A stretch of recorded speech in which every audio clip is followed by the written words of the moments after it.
Би сакал на самиот почеток малку да замолчиме, може ли? Да замолчиме во чест на брат Трајче, кој што на крајот од оваа деценија не напушти, а потоа ќе продолжиме со Словото Господово.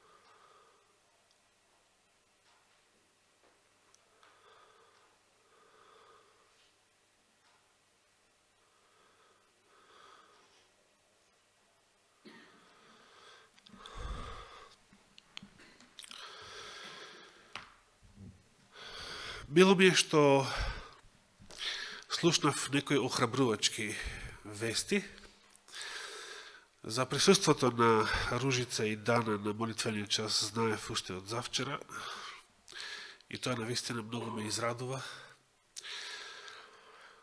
затоа што смртта на брат Трајче многу ме натажи. И дури си реков,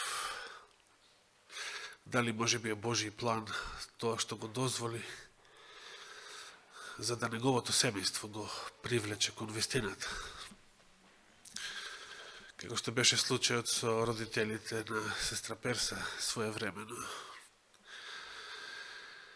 Јас се надевам дека тоа ќе биде случај.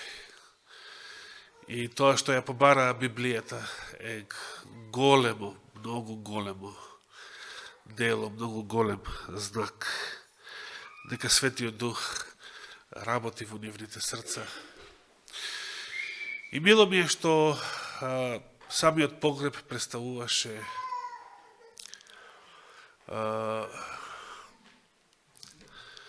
мисионство, да, благодарам, како што рече брат Зоран,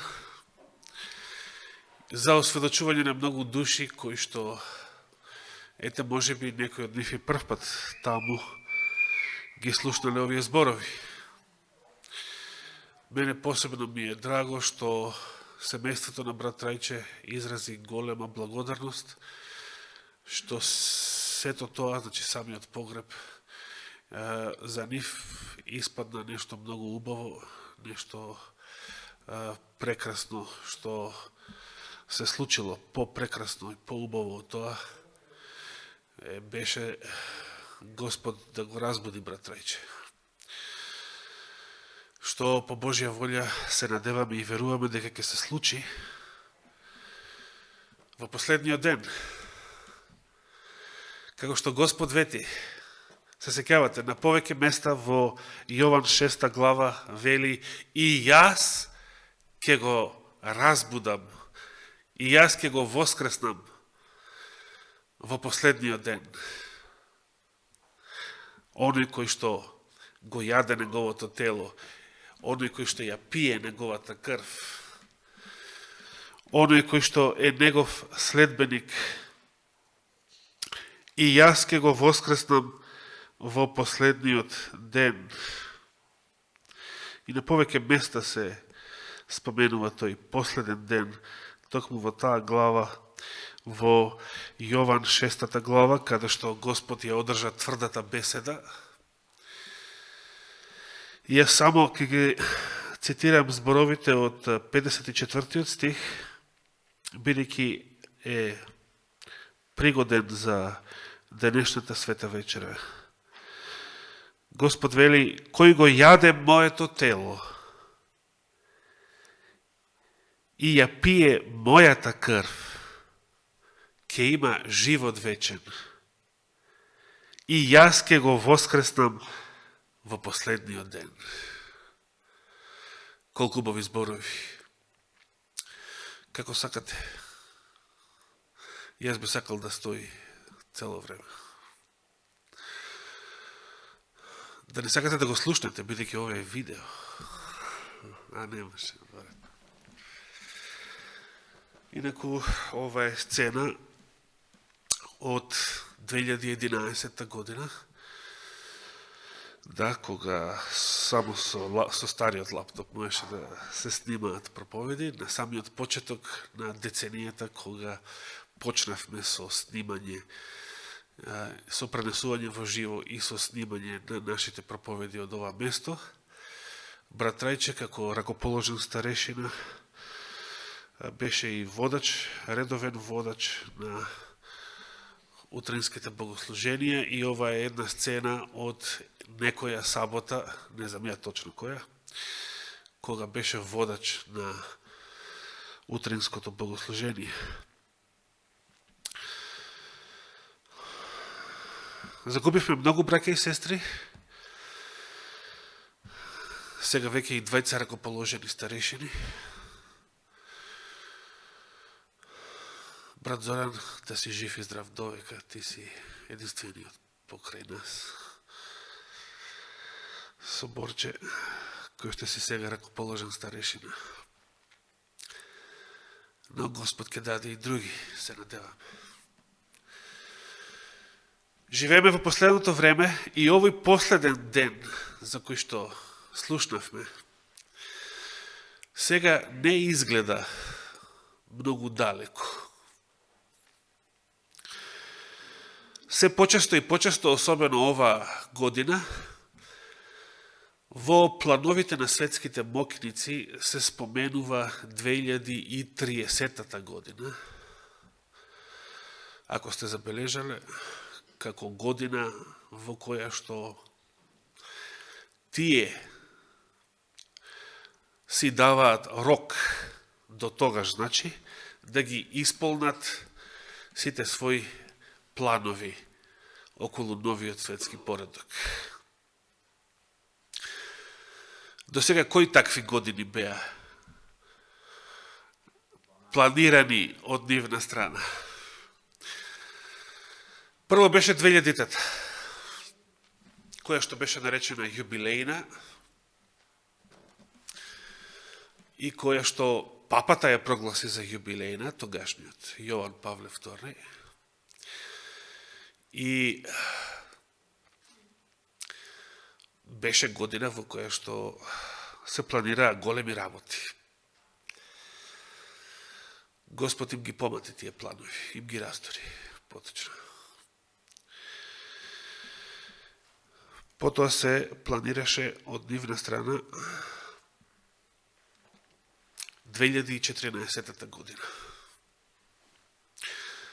Се сеќавате, некој од вас беше издадена една книга, еви и Вики е тука, Вики ќе се сети на таа книга и брат Данило, ако некој друг, не знам кој друг ја читаше освен нас. Книгата се викаше, насловена беше Ерусалим 2014. Јас ја прочитав некаде 2002 година. Беше издадена уште од порано. По пропаста, откако Господ им ги растори плановите за 2000-та година, иако тогаш се случија некои големи настани. Папата првпат ја посети Грција, првпат посети православни земји и од тогаш почна тоа некако да се случува, почна да му оди ногата и таму каде што порано, 1000 години пред тоа не смееше да стапне. И сега е тоа веќе сме навикнати на такво нешто. 2014-та беше исто така планирана од нивна страна, како година во која што требаше да се направи до тогаш, тој рок што си го зададоа, да се направи една единствена светска влада, една единствена светска валута, која што, како што денес гледаме, најверојатно ќе биде невалута, бидејќи пари како пари нема да постојат. Господ им ги растори и тие планови, слава на Господа.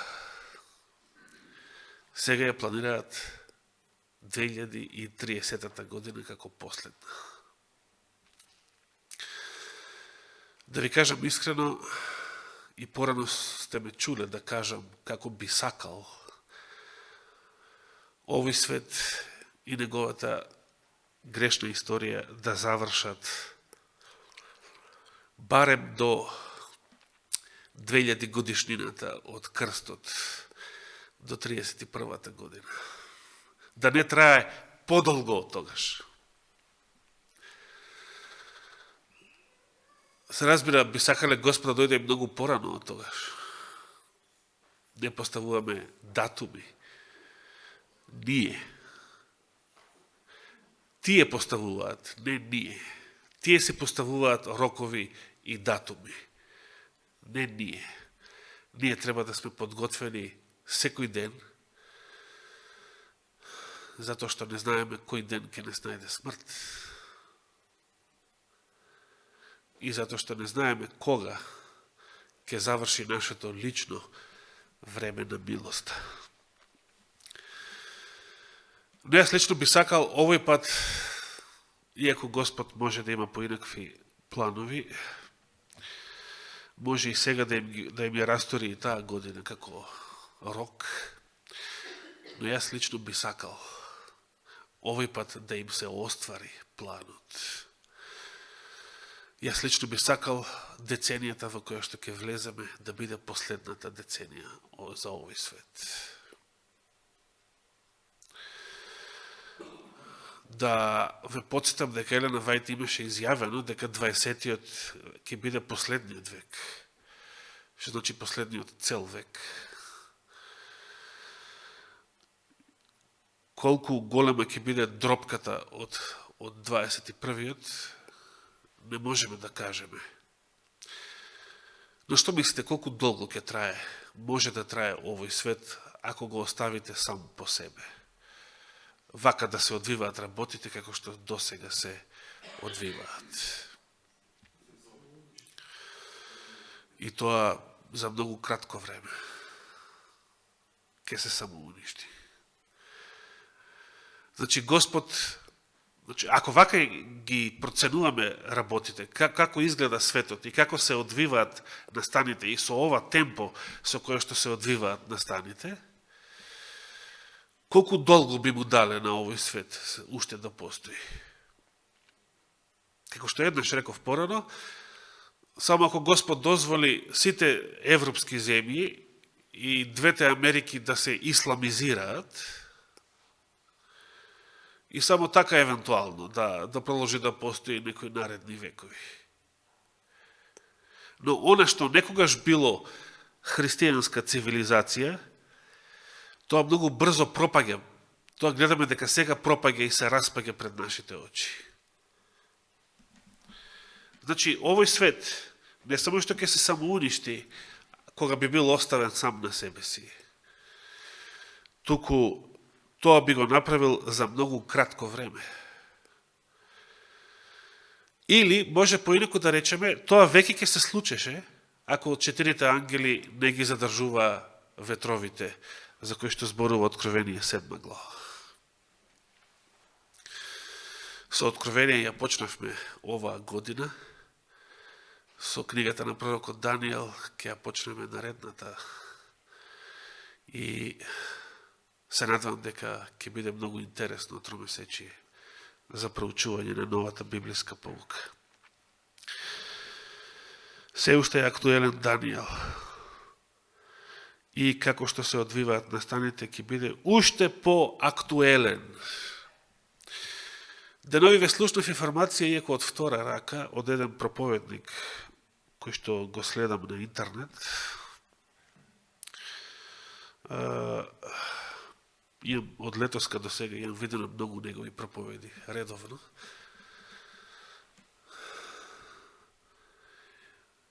Тој кажа на една синоќешна проповед што ја следев, негова, дека во Ерусалим наводно почнале да се принесуваат крвни жртви. Еднаш зборував минатата зима за тоа, ако се сетите, дека во подготовка било да се прави тоа нешто, но во последен час израелската влада тоа го спречила. А сега наводно веќе почнале да принесуваат крвни жртви Дали е тоа точно, сега не можем да кажем. Немав многу време тоа да го проверувам. Но и по ова гледаме дека времето е близу.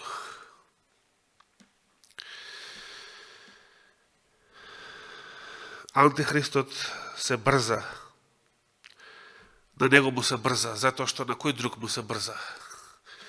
На неговиот шеф исто така му се брза. Читаме во Откровение 12 глава дека на ѓаволот му се брза. Зошто му се брза? Затоа што знае дека има кратко време.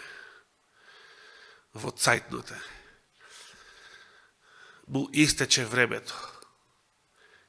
Измина историјата на гревот, историјата на овој свет.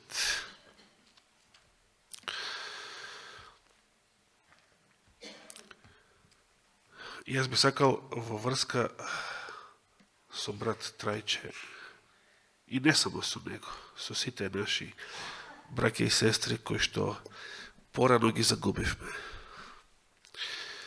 Да ве охрабрам и со зборовите на Господ Исус Христос, откако ја затвори устата на садукеите кои што го искушаа со едно глупаво прашање од нивна страна во врска со воскресението. Потоа самиот Господ им го постави ова прашање, ќе отвориме во Матеј 22 глава. Матеј 22 глава. Ќе почнеме да читаме од 31 стих па надолу. Матеј 22, 31.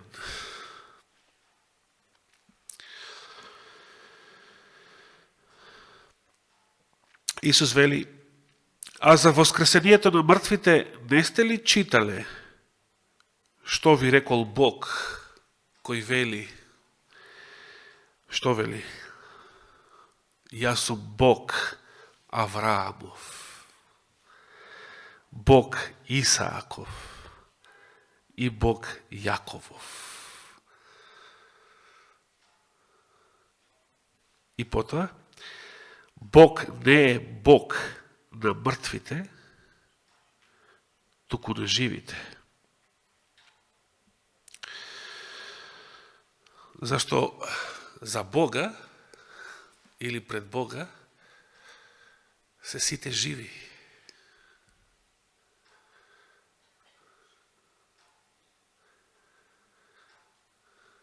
Овој ист Бог, браќа и сестри, Бог Авраамов, Исаков и Јаковов, не беше, бидејќи Бог никогаш не беше, ниту ќе биде, туку тој секогаш е. Тоа е суштината на неговото битие, вечното самопостоење. Јас сум. Тој секогаш е. Овој Бог Аврамов, Исаков и Јаковов не беше, туку е Бог Трајчев.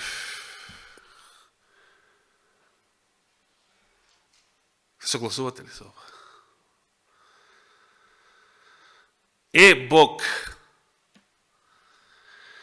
И сега може да го наведеме и секое друго име на брат Благоја, на баба Љубица, на сестра Васка, баба Цвета, баба Ангја и кој друг се не.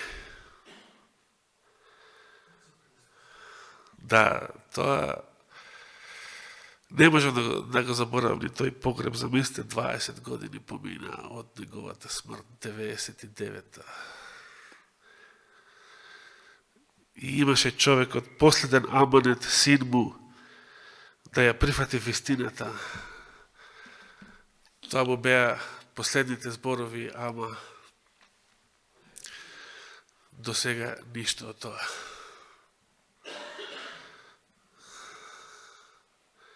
Господ има план со сите нас. И најдоброто што можеме да го избереме е да го избереме неговиот план.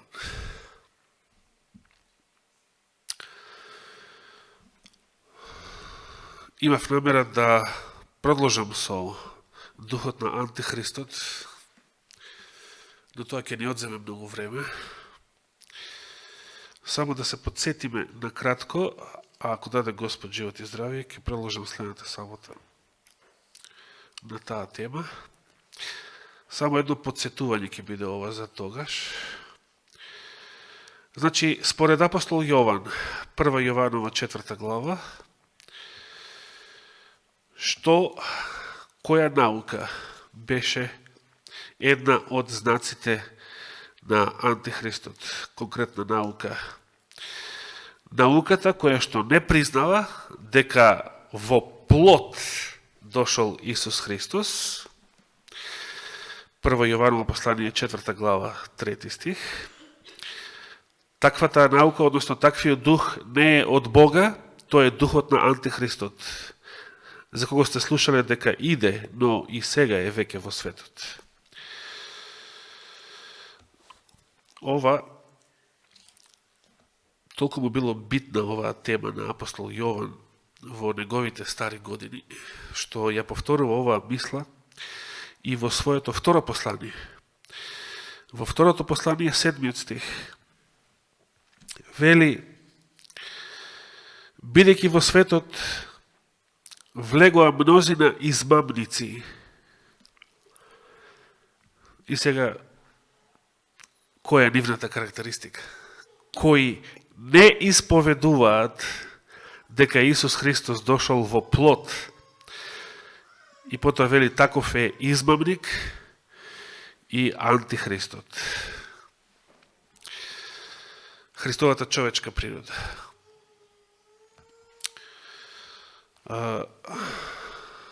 Само му должам едно објаснување на брат Јоже околу изразот грешно тело, кое што го споменав пред 2 саботи. Значи, грешно тело. Изразот што Џон Си Вагнер го споменува, го користеа во своите списи. За нашата падната човечка природа. Јас го нареков најпрецизниот израз за опишување на паднатата човечка природа. Само да објаснам. Грешно тело не значи, затоа што Христос зел грешно тело, ако го користиме тој израз, не значи само по себе дека ако имаш грешно тело, дека си или мора да бидеш грешник. Зашто не значи? Само по себе тоа. Да. Дали грешно тело само по себе те прави грешник? Ако е така, тогаш сите што се раѓаме така, значи сите сме грешници од раѓање, и тоа е теологијата на првородениот греф. Ние наследуваме грешно тело, имаме грешно наследство, меѓутоа тоа само по себе не прави грешници. Што не прави грешници? Тоа е кога ќе го направиме првиот греф. Тоа не прави грешници. Телото само по себе дали може да греши? Една работа што ја знаеме со сигурност за брат Трајче, дека во последните недела дена тој нема направено ниту еден греф. Ниту во своите мисли нема направено ниту еден греф. Зошто? Бидејќи апостол Павле вели, кој умрел, што? Од што се ослободил? Од гревот се ослободил. Римјаните 6 глава, мислам беше 9 стих.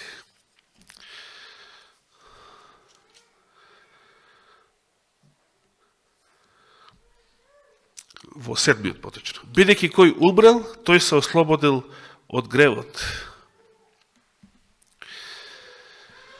Телото само по себе не може да греши. Греши духот, греши живиот човек. Греши човековата слободна волја. Ако човековата слободна волја не се согласи со гревот, не се согласи со искушението,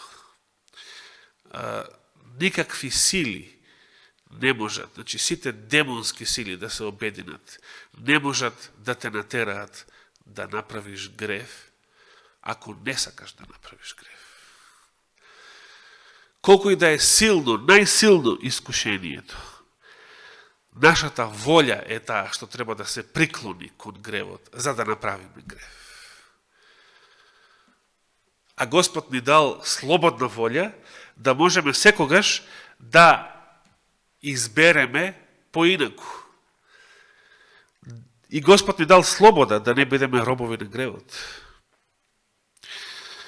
Како што пранатаму вели истиот апостол, знаејќи оти Христос, откако воскресна од мртвите, нема веќе да умира, смртта нема веќе власт над него.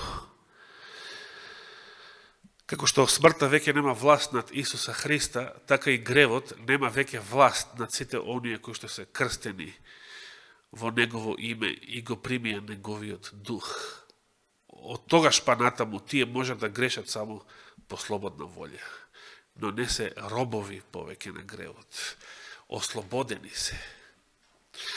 Во спомен на таа слобода што Господ ја извојува по цена на својата крв, на својот живот, животот на тоа тело, кој што го дал за нашето спасение, за спасението на светот. Ние ќе пристапиме и кон денешниот обред на вечера Господова, на кој што му претходи обредот на понизност или обредот на мијење нозе. И затоа ќе ги замолам прво нашите сестри да појдат во просторијата да го извршат тој обред, а потоа ние останатите, а цело време да се трудиме да го држиме и мирот и свеченоста во молитвениот дом. Ако сакаме да правиме муабет, да излеземе надвор во ходникот, односно кој сака да прави. Но многу е подобро во молитвено расположение, тивко, да се подготвуваме и да размислуваме за светиот чин кој што ни предстои. Нека му е фала и слава на Господа. Амин.